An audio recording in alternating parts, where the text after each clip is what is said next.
আজ চলে এসেছি তোমাদের সাথে একটা খাবারের ভিডিও শেয়ার করতে।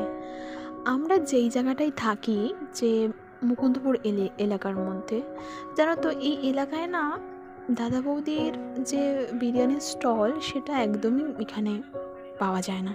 তো আমরা দাদা বৌদির বিরিয়ানির যে স্পেশাল টেস্ট, যে আরও যে বিরিয়ানির যে টেস্টটা হয় সেটা আমরা সবসময়ের জন্যই হারাই।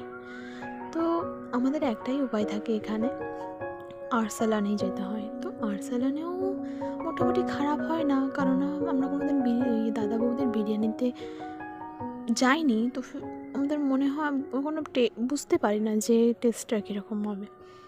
তো এই যে এর যে রাইসটা ছিল, এর যে আলুর যে সেদ্ধ হওয়ার ব্যাপারটা, তো সমস্তই ভালোই ছিল। আর একটু চিকেন চাপ দিয়েও ট্রাই করে দেখলাম কেমন লাগলো, মোটামুটি ভালোই ছিল, কিন্তু